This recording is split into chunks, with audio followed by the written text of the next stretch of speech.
Buenos días chicos, bienvenidos nuevamente al curso de patología. Esta vez les voy a enseñar el tema de hemorragia, trombosis y embolia.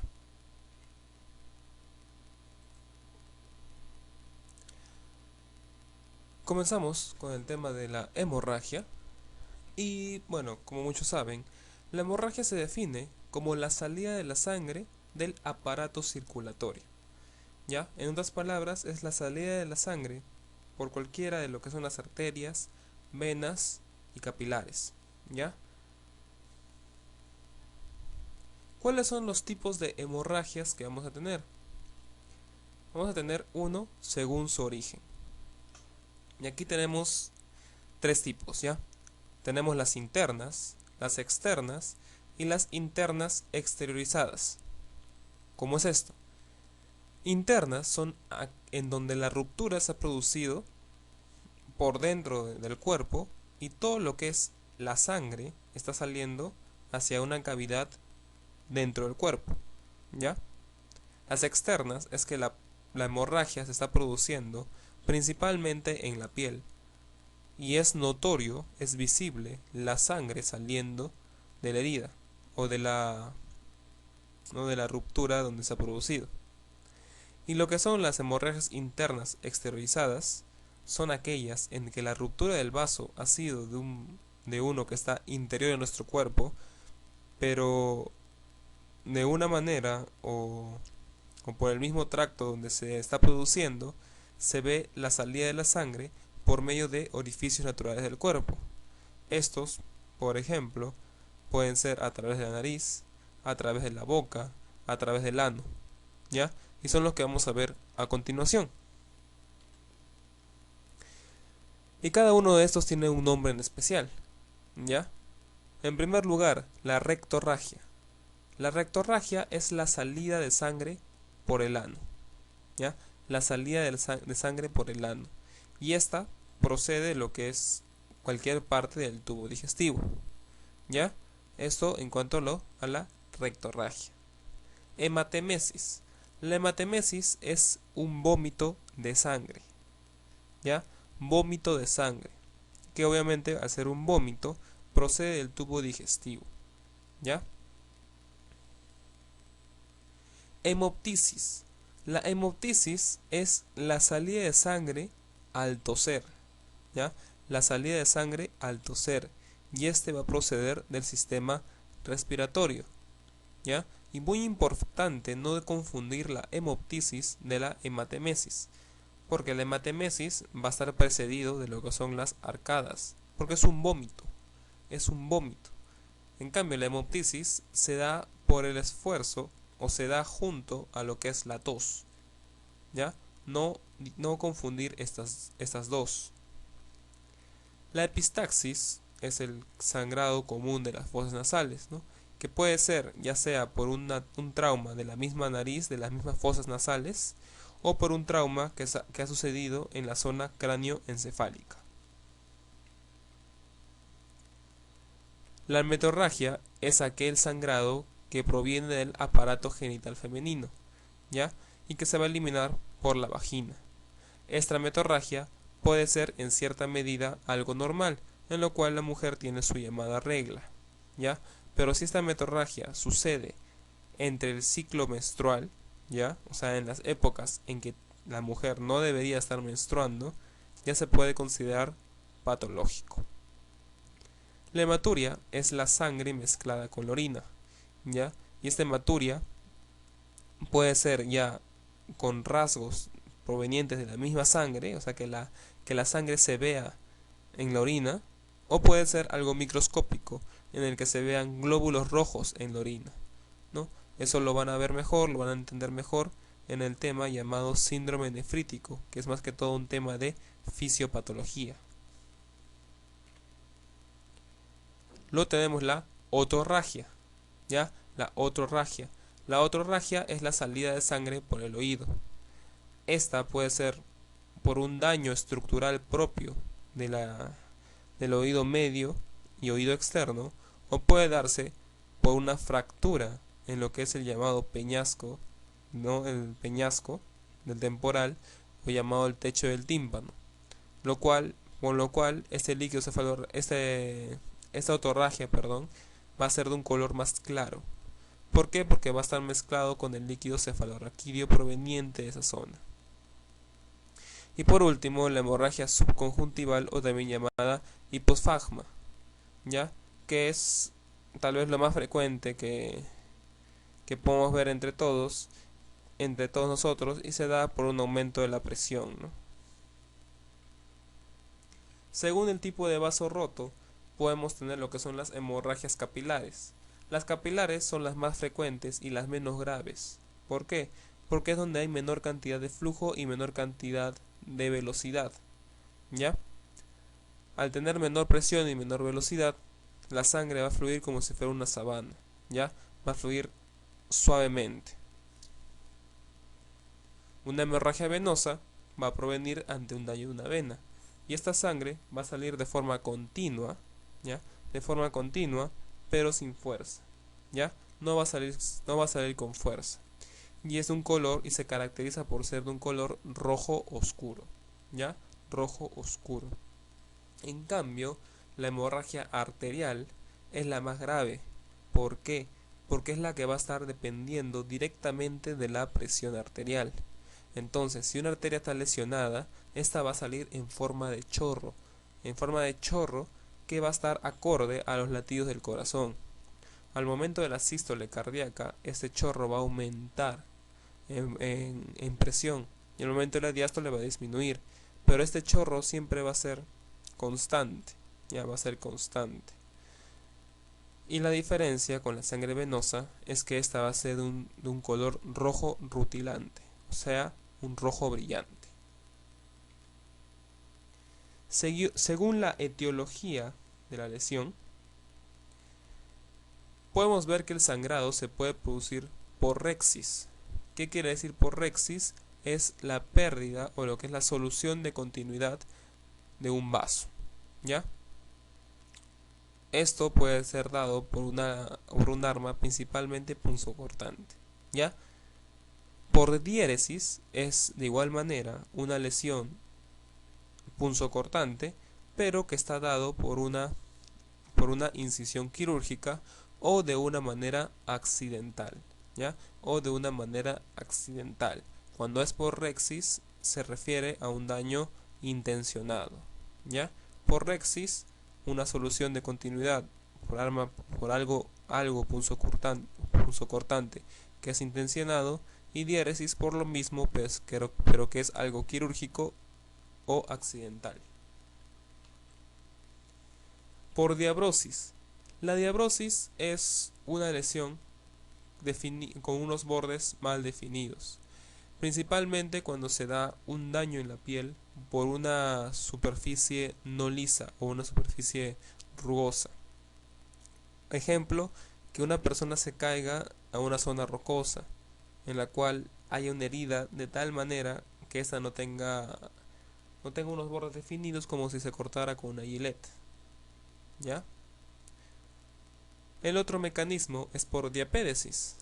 La diapédesis se refiere al aumento de la permeabilidad de los vasos. Sin embargo, estos no van a perder su integridad anatómica. En otras palabras, no va a haber rotura de vasos, ¿ya? No hay ninguna rotura de vasos, solamente estos aumentan su permeabilidad, y por medio de lo que hemos hablado en la clase de edema, ¿ya? Todos los elementos formes, incluidos glóbulos rojos, van a salir, y se da un tipo de hemorragia por diapédesis. Eso es lo único y lo simple de la hemorragia, ¿ya? Ahora hablemos de la trombosis.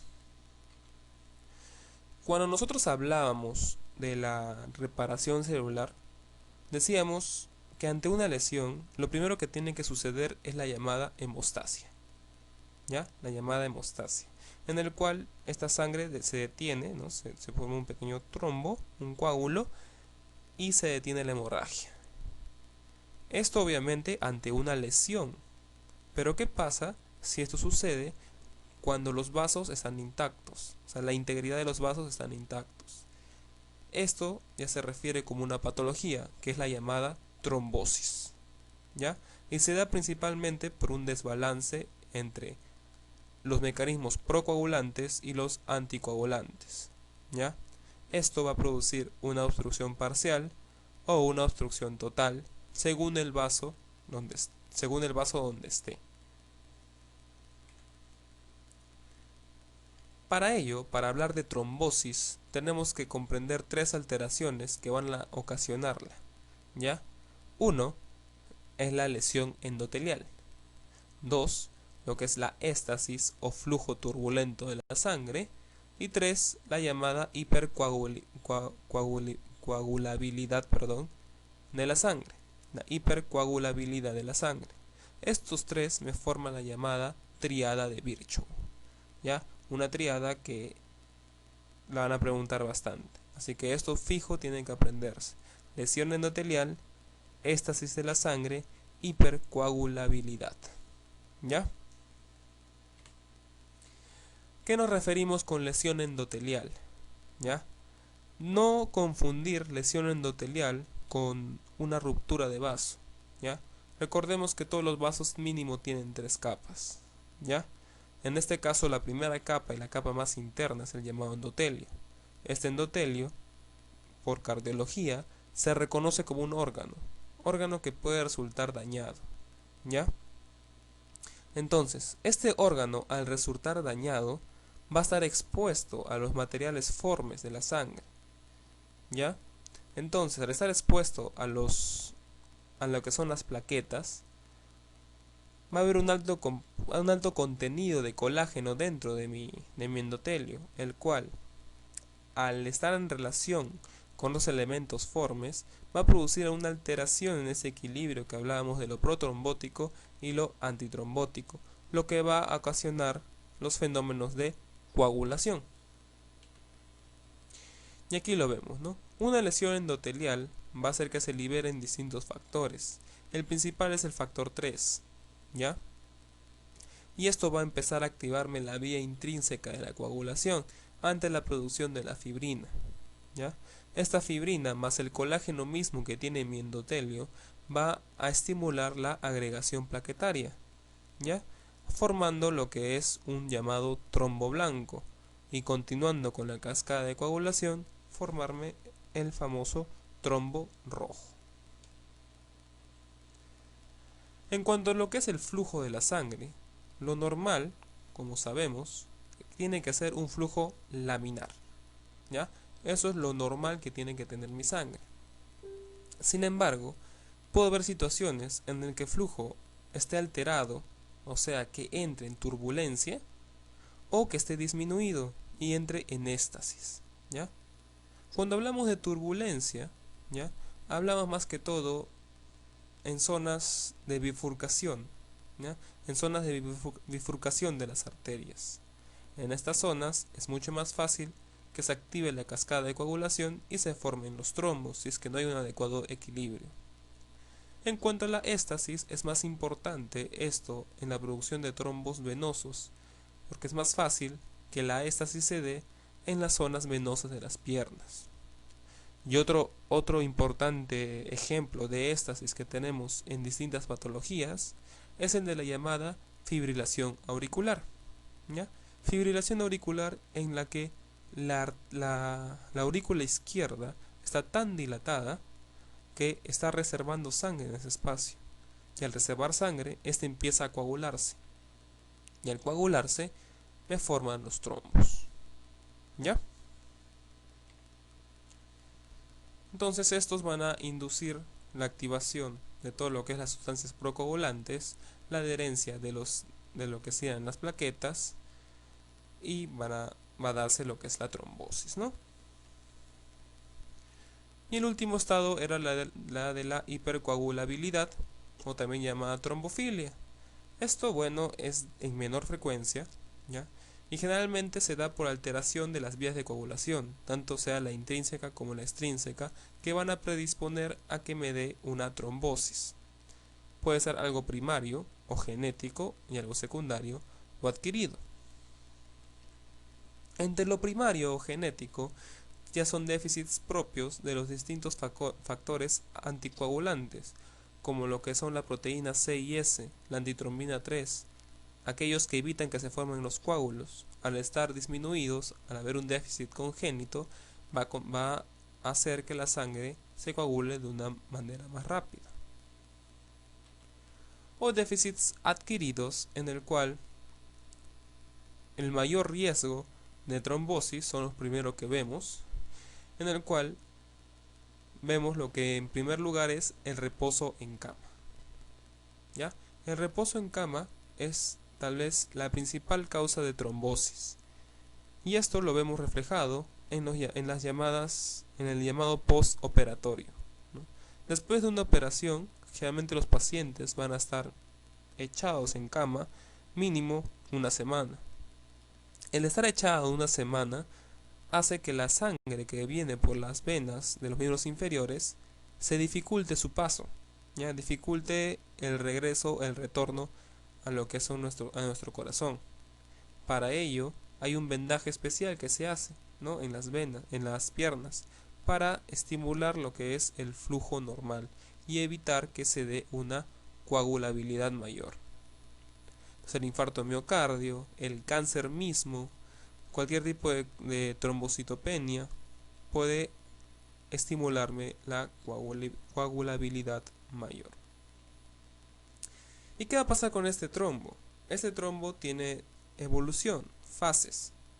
Cuando se forma el trombo, se le llama una fase de propagación, ¿ya? Una fase de propagación. Cuando este trombo está formado, puede tener distintos fines. Y lo vamos a ver mejor acá. Puede haber un momento de embolización en el que el trombo se rompa y libere un émbolo, que es lo que vamos a ver en la siguiente parte y última parte. Puede haber que este trombo se forme tanto o se propague tanto que me ocluya todo lo que es la luz. Puede suceder que este trombo se entre en disolución por medio de los factores antitrombóticos.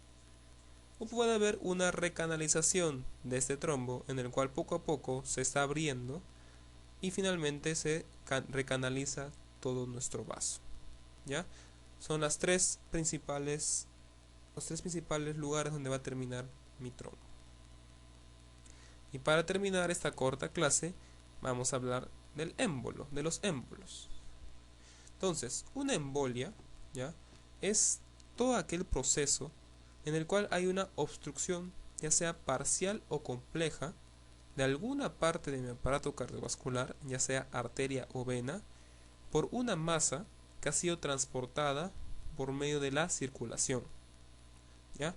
Cuando hablo de embolia, puede ser cualquier masa que ha sido transportada por la coagulación y que me produce una obstrucción.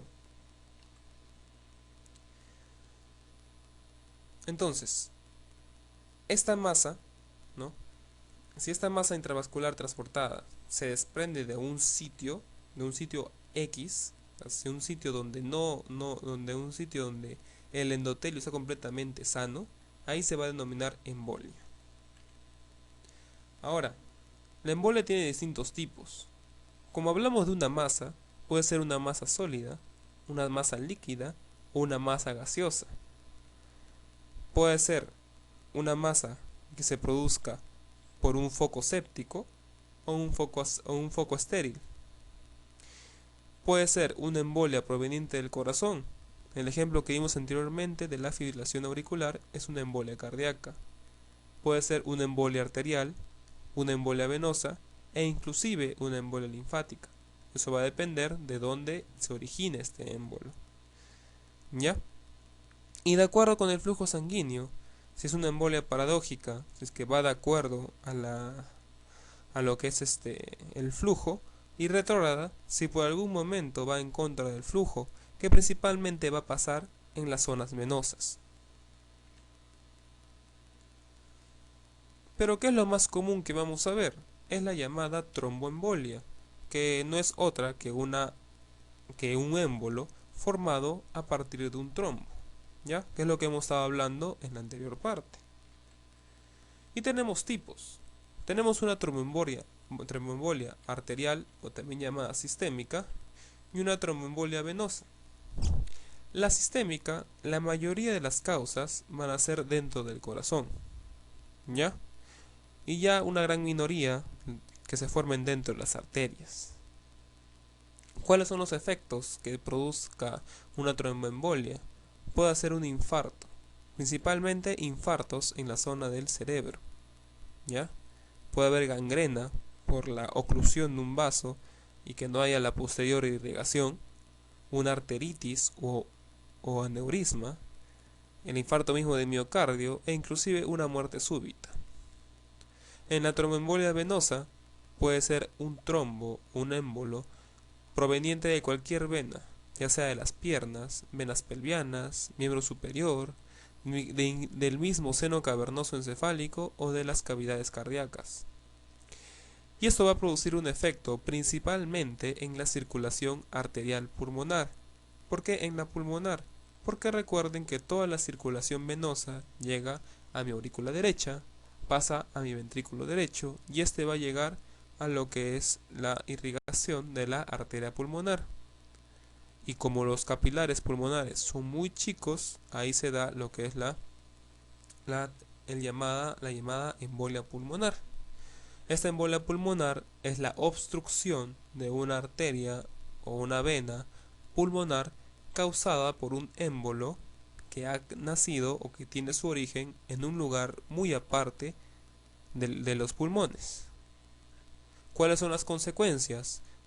Principal, una muerte súbita. Puede llegar a haber una cardiopatía pulmonar aguda en el cual el paciente está con una disnea y se encuentra edematoso. Puede haber infarto pulmonar si es que me afecta ya la zona de los bronquios. Puede haber una hemorragia pulmonar por el aumento excesivo de la presión al estar trombosado, al estar ocluido, ¿ya?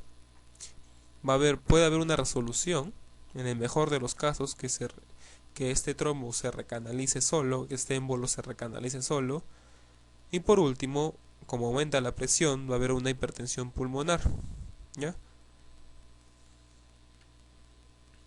En cuanto a la embolia sistémica, ¿no? Decíamos que principalmente es por la formación de trombos de un corazón enfermo y las consecuencias pueden ir desde un infarto cardíaco hasta lo que es un infarto en distintos lugares como lo que es el hígado o lo que es el mismo pulmón. Otro concepto es la llamada embolia grasa, ¿ya? Cuando hablamos de aterosclerosis y que ese tema se ve más que todo en la fisiopatología, hablamos de la formación de placas de ateroma, ¿ya? Esas placas de ateroma van a nacer de una estría grasa, un preateroma y un ateroma propiamente dicho. ¿Qué va a pasar con este ateroma? Ese ateroma en cualquier momento se puede romper y al romperse puede causar la liberación de la grasa o del colesterol que está dentro de esta placa, de este ateroma. Entonces este ateroma, esta grasa que viaja, ¿ya? Lo hace de una manera extracelular. Entonces esta va a funcionar o va a ser como si fuera un material extraño, va a ser la forma de una masa y puede ocluirme más adelante cualquier arteria o cualquier vena. Y para acabar vamos a hablar de la embolia gaseosa, que es dada por distintas burbujas que pueden estar formadas por aire, por nitrógeno o por distintos gases. Y tenemos dos tipos de embolia gaseosa, que puede ser una embolia aérea no común o una enfermedad por descompresión. La embolia aérea, venosa o arterial es porque ingresa aire a nuestras venas sistémicas. Motivo principal de error por el que puede ingresar aire a nuestras venas es cuando se inyecta una inyección intramuscular o una inyección intravenosa de mala manera, en la cual no se ha eliminado correctamente las burbujas de aire que se dan al momento de poner la jeringa, ¿no? O al momento de introducir el fármaco. Es por ello la importancia de siempre eliminar todo lo que son las burbujas, ¿ya? Y la otra es la enfermedad por descompresión. Esta es la llamada enfermedad de los buzos, ¿ya? Del buceo. ¿Por qué?